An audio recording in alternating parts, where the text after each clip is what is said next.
ضابط شرطة العصابة بتخلص على اخوه، فبيضطر يسيب الخدمة ويهرب لجزيرة بعيد علشان يرجع حق اخوه، لكنه بيتورط مع عصابة كبيرة جدا فبيضطر يوريهم الوش التاني. وبتبدأ احداث الفيلم على جزيرة كبيرة في وسط البحر، وبنشوف مطربة اسمها نورة بتغني في نادي، ولما بتخلص بيعجب صاحب النادي اللي اسمه الفا رايز بصوتها، وبيفضل يسقف لها ويحييها وبيطلب منها تقعد معاه على الترابيزة. ولما بتروح لنورة بيقول لها انه معجب بصوتها وانها موهوبة، وبتفرح نورة بكلامه وبتشكره على دعوته ليها للنادي، وبيسألها تشرب ايه، وبينادي على النادي اللي اسمه حكيم علشان ياخد طلبها. بعدها الفا رايز بيتكلم معاها وبيعرض عليها تشتغل في النادي بتاعه وهيديها 3 اضعاف الفلوس علشان تغني له هو وبس. وبتنبهر نورة بالعرض ده وبتوافق. بعدها بيجي حكيم ومعاه المشروب، ولكن فجأة بيوقعه على الفستان بتاعها وبتأسف لها، وبتقول له نورة انها مش غلطته ومفيش داعي للأسف. لكن حكيم بيترعب كأنه عمل مصيبة، وبيتكلم معاه الفرايز وبيقول له انه بقاله شهرين بيشتغل عنده وما حفظش القواعد، وان الزبون ملك وما ينفعش حد يقل منه. وبيتوتر حكيم وبيتأسف وبيحاول ينظف الترابيزة، لكن فجأة بيجي الفرايز من وراه وبيذبحه بالسكينة، وبيولع سيجارة وبيشربها بدم بارد كأن مفيش حاجة حصلت. وبتعرف نورة انها وقعت مع شخص خطير ومختل، وبنشوف جثة حكيم وهي مرمية في البحر والموج حادفها على الشط. بعدها بنشوف 2 قاعدين في عربية، واحد اسمه فيل والتاني اسمه مارك، وبنفهم من كلامهم انهم في مهمة. وبيحاول فيل يتكلم مع مارك علشان يسلي وقته، لكن مارك بيقول له يبطل كلام ويركز في المهمة. بعدها بتوصل عربية فيها 2 من عصابة، وبيروح مارك يتكلم مع واحد منهم اسمه ديفيد وبيسأله على البضاعة، لكن ديفيد بيقول له انه عاوز يشوف الفلوس الاول. وبيقول له مارك انها في العربية، وبينزل صاحب ديفيد ومعاه السلاح وبيروح عند فيل علشان يشوف الفلوس. وبيروح مارك مع ديفيد علشان يشوف البضاعة واللي بتكون شنطة مخدرات. وفجأة بيسمع صوت ضرب نار، وبيطلع مارك سلاحه وبيتضح انه ضابط شرطة، وبيطلب من ديفيد يسلم نفسه، وبينادي على فيل علشان يطمن عليه. لكن الراجل الضخم بيتخانق مع فيل وبيوقعه على الارض، لكن فيل بيقوم وبيقول له انه كان بيهزر معاه ودلوقتي هيقاتل بجدية، وبيتخانق معاه والمرة دي بينجح انه يهزمه وبيضربه على دماغه لحد ما بيغمى عليه. وبينادي على مارك وبيقول له ان كله في التمام. بعدها مارك بيضرب ديفيد وبيقبض عليه وبيحط الكلبشات في ايده، وبيرجع عند فيل وبيقول له ان المهمة تمت بنجاح. وفجأة بيجي لمارك مكالمة وبيتقلب وشه لما بيسمع خبر موت اخوه حكيم. وبيرجع مارك للجزيرة على مركب علشان يحضر الجنازة، ولما بيوصل بيروح للكنيسة وبيحاول يواسي امه اللي بتكون منهارة من العياط، وبيدفن اخوه في مقابر العيلة وبيحط وردة على قبره وبيعزيه اهالي الجزيرة. وبنشوف هنا اكيلا طليقة مارك وبتقول له انها فرحانة علشان رجع الجزيرة تاني، وبيروح الفرايز يعزيه وبيقول لمارك لو احتاج اي حاجة يكلمه. بعدها بيرجع مارك للبيت وبيقعدوا هو وامه يتفرجوا على صور اخوه وهم زعلانين، وبيسألها مارك اخوه مات ازاي، لكن امه بتعيط وبتقول ان الجزيرة اتغيرت وما بقتش زي زمان، وان اخوه كان بعيد عن المشاكل ولقى وظيفة علشان يعيش في سلام، لكنهم لقوا جثته مقتولة ومرمية على الشط. وبيقول لها مارك انه مش هيسيب حق اخوه وهيفضل يدور لحد ما يلاقي اللي عمل كده ويخليه يدفع الثمن. بعدها بيروح مارك اسم شرطة الجزيرة وبيقابل هناك ضابط اسمه نيت، وده كان صاحبه من زمان، وبيسأله عن قضية اخوه، وبيوريه نيت المحضر وبيقول له ان مفيش شهود على موت اخوه وانهم لسه بيحققوا في الجريمة. وبيقول له ان الجزيرة اتغيرت في ال7 سنين اللي فاتت، وان عصابات كتير دخلتها وبقى في تهريب مخدرات ومافيا، وبقى كل السكان في خطر. وبيطلب منه يبعد عن المشاكل ولو في اي جديد هيبلغوه، وبيشكره مارك وبيسيبه وبيمشي. بعدها بيروح مارك يقابل اكيلا اللي بتكون مدربة جودو وبتدرب الاطفال ازاي يدافعوا عن نفسهم، ولما بتخلص الحصة بيتكلموا مع بعض وبتسأله اذا كان اتجوز، لكنه بيوريها ايده وبيقول لها انه محبش حد غيرها، وهي كمان بتقول له انها ما عرفتش حد من بعده وبتتأسف له على موت اخوه. وبيسألها مارك عن العصابات اللي على الجزيرة، فبتقول له اكيلا ان اللي مشغلهم واحد اسمه الفرايز وهو اخطر واغنى راجل على الجزيرة، وفي خلال 4 سنين بقى بيمتلك كل حاجة على الجزيرة من بنوك وشركات وفنادق، واي حد بيقف قدامه بيخلص منه. وبتقول له ان حكيم اخوه اشتغل عند الفرايز من شهرين، وبتديله عنوان النادي وبتحذره ان الفرايز خطير وعنده عصابات بتنفذ اوامره. وبيقرر مارك يروح يقابله، وهناك بيمنعوا الحراس علشان جه من غير ميعاد، لكن الفرايز بيوافق يتكلم معاه. وبيسأله مارك اذا كان ليه علاقة بموت اخوه، لكن الفرايز بينكر وبيقول له ان اخوه اتورط مع عصابات واكيد هم اللي خلصوا عليه، وبيديله عنوان حانة فيها رجال عصابة علشان يروح يتأكد بنفسه. ومارك بيقول له انه مش هيسمح له يعمل حاجة تضر الجزيرة واهلها، وان احسن له ينقل شغله لمكان تاني، لكن الفرايز بيضحك على كلامه وبيقول له ان عنده علاقات كبيرة في امريكا وممكن ينقله من شغله. وبيقول له له مارك انه مختلف عن اي حد عرفه وبيسيبه وبيخرج. وبيتعصب الفرايز وبيقول له المساعد بتاعه يتصل بعصابه من الشمال علشان لو مارك اتسبب في مشاكل يخلصوا منه. بعدها مارك بيروح يقابل صديق قديم ليه اسمه راي وبيطلب منه الامانه اللي شايلها عنده. وبيقول له راي انه شكله ناوي على مصيبه وبيقول له انه دفنها في مكان سري وبيديله العنوان. وبيروح مارك للمكان وبيحفر في الارض بالشاكوش وبيطلع صندوق فيه اسلحه كتيره وذخيره وقنابل. بعدها بيروح لحانه العصابات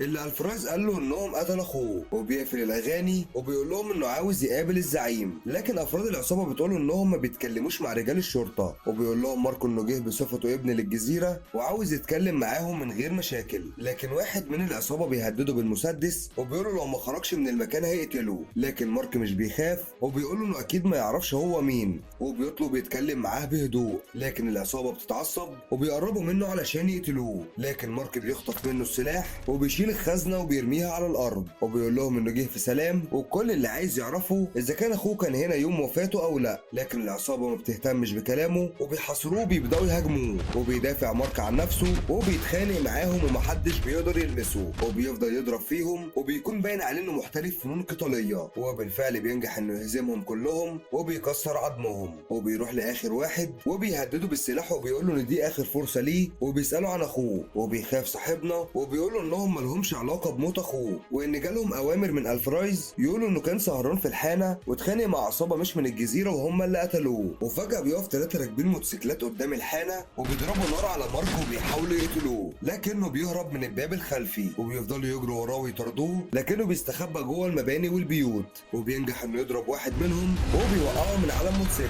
وبيضرب عليه الاتنين التانيين بالاسلحه اللي معاهم. بس مارك بينط من فوق السور وبيستخبى منهم تحت الكوبري لحد ما يمشوا. وبيتصلوا بالفرايز وبيعرفوا ان مارك هرب منهم فبيتعصب عليهم وبيقول لهم يخطفوا ام مارك علشان يجبروه انه يظهر. وبتروح العصابه للبيت وبتدخل اوضه ام مارك وبيفكروها نايمه وبيضربوا عليها نار لكن بيتضح ان السرير فاضي. وفي الوقت ده بتكون ام مارك في بيت اكيلا وبتكون بتطلب منها ترجع لمارك. وبنعرف من كلامهم ان اكيلا ومارك كان عندهم طفل ومات من 7 سنين. وبيوصل مارك عندهم وبيطمن على امه وبيفرح انها كويسه. بعدها بتروح الشرطه للنادي اللي حصلت فيه الخناقه وبيوصل نيتو وبيشوف جثه واحد من العصابه مقتول. وبيجيله بلاغ ان في حد اقتحم بيت ام مارك ولما بيروح هناك بيلاقي السرير كله متخرم بسبب ضرب النار. وبيوصل مارك وبيقول ان امه كان ممكن تموت وانه مش هيرتاح غير لما يعرف مين اللي قتل اخوه وبيطلب منه يساعده. ونيت بينصحه يقابل المطربه نورا وبيقول له انه جاله معلومات انها كانت موجوده يوم ما قتل اخوه وبيديله عنوان الفندق اللي هي قاعده فيه. وفي الوقت ده الفرايز بيستدعى ال3 اللي فشلوا في المهمه وبيقول لهم انه بيكره الفشل وان بسببهم مارك هياخد احتياطاته. وبيبدا المساعد بتاعه يخنقهم بالكيس واحد ورا التاني لحد ما بيوصل للتالت وبيقول له ان عنده معلومه مفيده وبيوريهم صوره في جيبه اخدها من بيت مارك وبيبقى فيها مارك مع اكيلا وبيقول له انها اهم شخصيه في حياته.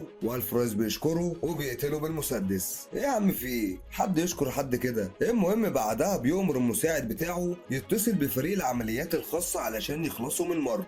بعدها مارك بيروح الفندق وبيخبط على نورا لكنها بتخاف تفتح له فبيقول لها مارك انه ظابط من امريكا وحكيم كان اخوه وبيوريها الشاره بتاعته فبتفتح له نورا وبتدخله الاوضه وبيطلب منها تحكي له اللي تعرفه لكنها بتكون خايفه وبتقول له انها لو اتكلمت هتموت. لكن مارك بيطمنها وبيوعدها انه يحميها ويخرجها من الجزيره. ونورا بتعيط وبتقول له ان الفرايز قتل حكيم علشان وقع المشروب على فستانها وبتقول له انها حاسه بالذنب وانها كانت جايه هنا علشان تغني وبس. وبيهديها مارك وبياخدها وبيروح لنيت وبيقول له يوصلها للمطار علشان ترجع امريكا. وبتشكره نورا وبتروح معاه وبياخدها نيت للمينا وبيركبها مركب وبيديها تذكره طيران وبيقول لها اول ما توصل للمطار هتلاقي واحد مستنيها علشان يحميها لحد ما توصل. وبتشكره نورا وبتودعه. وفي الوقت ده بيوصل مركب وعليه فريق المرتزقه اللي الفرايز اتصل بيه وبيركبوا عربيه وبيروحوا البيت اكيلا علشان يخلصوا على مارك وعيلته. وبيشوفهم مارك من الشباك وبيطلع الاسلحه بتاعته وبيدي واحد لاكيلا وبياخدها هي وامه وبيهربوا من الباب الخلفي. وبعدها بيدخلوا الغابه لكن العصابه بتروح وراهم وبيضربوا عليهم نار لكن مارك بيدافع عن نفسه وبيقدر يقتل واحد منهم وبيستخبى ورا سور هو واكيلا وبيضربوا على العصابه وبيصطادوا فيهم واحد ورا التاني. وبيوصل نيت وبيجي من ورا العصابه وبيضرب عليهم بالمسدس ولما بيلاقوا انهم محاصرين بيركبوا العربيه وبيهربوا فورا. وبيتصل نيت بمارك علشان يطمن عليه عليه وبيقوله ان العصابه محترفه ولازم ياخد باله وينقل امه لمكان تاني. بعدها الفرايز بيعرف ان نورا هربت وبيتعصب على الحارس اللي كان بيراقبها وبيجبره ياخد جرعه كبيره من المخدرات لحد ما يموت. بعدها مارك بياخد امه لبيت واحد صاحبه علشان تقعد معاه هو ومراته لحد ما يتخلص من العصابات، وبيطلب من ايكيلا تقعد معاها لكنها بترفض وبتقول ان هي كمان عايزه تحمي الجزيره وتمشي العصابات منها. فبيضطر ماركو انه ياخدها معاه وبيروح نيت للكنيسه وبيقابل الاب اللي هناك وبيديله ظرف وبيقول له لو جراله حاجه يديه لمارك. وبالليل بتكون ايكيلا قاعده مع مارك وبتساله ليه ما رفعش قضيه وخلى نورا تشهد على الفرايز، لكن مارك بيقول لها ان الفرايز مش سهل وهيلاقي طريقه يخرج بيها ولازم يمسكه متلبس او يقتله. وبتعيط ايكيلا وبتقول له انها خايفه عليه وان اللي بيعمله مش هيرجع ابنهم اللي مات، وبيطمنها مارك وبيقول لها انه عارف هو بيعمل ايه. وفجاه بتقرب منهم عربيه ولما بيروح مارك عندها بيتفاجئ بنيت وهو مصاب وبينزف، وفجاه بيحصل ضرب نار وبتيجي طلقه في نيت وبيستخبى مارك ورا العربيه وبتحاول ايكيلا تدافع عنهم بالمسدس اللي معاها، وبيظهر واحد من العصابه وراها وبيتخانق معاها وبتقدر ايكيلا انها تضربه، لكن بيجي واحد تاني من وراها وبيكهربها بالصاعق لحد ما بيغمى عليها وبيخطفها وبيحطها في العربيه وبيهرب. وبيحاول مارك انه يضرب عليهم لكنه بيفشل، ولما بيرجع عند نيت بيلاقي اصابته خطيره وبيموت وبيتاثر مارك وبيودعه وبيقول له ياخد باله من ابنه لحد ما يتجمعوا مره تانيه. وتاني يوم بيروح مارك للكنيسه وبيتكلم مع اهل الجزيره وبيطلب منهم يتعاونوا معاه علشان يتخلصوا من الفرايز وعصابته ويرجعوا الجزيره زي ما كانت. وبيقول لهم ان الفرايز قتل اخوه صاحبه نيت وخطف ايكيلا، ولما بقوش كلهم ايد واحده على الجزيره عمرها ما هترجع زي الاول. بعدها الاب بيتكلم مع مارك وبيديله الظرف اللي سابهوله نيت وبيقول له انه هيساعده في مهمته. وبنشوف ايكيلا وهي مربوطه عند الفرايز وبيقول لها ان مارك سبب له مشاكل كتير، لكن ايكيلا بتقول له ان مارك مش هيسيبه وهيقتله. وبتضربها واحده من عصابه الفرايز فبتقول لها ايكيلا انها احسن لها تقتلها لانها لو اتحررت هتنتقم منها. فبيضحك الفرايز وبيقول لها انه هيقتلها لكن مش دلوقتي. بعدها بيروح مارك لاسم الشرطه وبيقول لهم انه بقى رئيس قسم الشرطه بعد موت نيت ولازم يسمعوا كلامه وانه هيقف ضد الفرايز واللي خايف يروح. وبيدخل مكتبه وبيفتح الظرف وبيلاقي ادله على الفرايز انه بيتاجر في المخدرات وغسيل الاموال. وفجاه بيدخل عليه صاحبه فيل وبيتفاجئ ماركو وبيساله بيعمل ايه على الجزيره، فبيقول له فيل انه عرف انه في مشكله وجه علشان يساعده وبيقول له انه وصل نورا المكان امن علشان هي الشاهده الوحيده على موت اخوه. بعدها الفرايز بيتصل بمارك وبيقول له لو عايز يشوف ايكيلا يجي المصنع المهجور لوحده ومعاه نورا، وبيسمعوا صوت ايكيلا علشان يطمن انها لسه عايشه. وبيوافق مارك وبيقول له انه هيجي في الميعاد وبيتصل بصاحبه فيل وبيقول له على اللي حصل وبيطلب منه يجهز فريق علشان ينقذوا ايكيلا. وتاني يوم بيروح مارك للمصنع في الميعاد وفي نفس الوقت بيروح فيل والفريق المخبأ علشان ينقذوا ايكيلا. وبيتقابل مارك مع الفرايز وبيقول له انه هيعمل مكالمه ويسلمه نورا وبيتصل بفيل لكنه ما بيردش. وبيكون فيل داخل المخبأ وقتل رجاله الفرايز وراح علشان يفك ايكيلا، لكن فجأة بيجي واحد من وراه وبيجبره يرمي السلاح، لكن ايكيلا بتقوم من على الكرسي وبتضربه وبتوقعه على الارض وبيقتله فيل بالمسدس وبيتصل بماركو بيقول له انه انقذ ايكيلا. بعدها مارك بيضحك وبيقول لالفرايز ان نورا في امان ومستحيل يسلمها له، فبيتعصب الفرايز وبيكلم رجالته على لاسلكي علشان يقتلوا ايكيلا لكن محدش فيهم بيرد عليه. فالفرايز بيتوتر وبيأمر الحارس بتاعه انه يقتله، لكن مارك بيضربه وبيوقعه على الارض وبيقرب ناحيته الفرايز. وفجأة بيمسك الحارس مسدسه علشان يقتل مارك من ظهره، لكن بيوصل اهالي الجزيرة في الوقت المناسب وبينقذوا ماركو وبيقتلوا الحارس. وبيقرب مارك من الفرايز وبيقول له انه هيديله فرصة يقتله راجل لراجل، وبيقول له هنا الفرايز انه هيخليه يحصل اخوه وبيطلع السكينة من جيبه وبيهجم عليه، لكن مارك بيتفاداها وبيضربه وبيهجم عليه وبياخد منه السكينة وبيقول له يبص في وشه لان ده اخر حاجة هيشوفها، وبيضربه بالسكينة في رقبته علشان ينتقم لاخوه ولكل الناس اللي ماتت على ايده.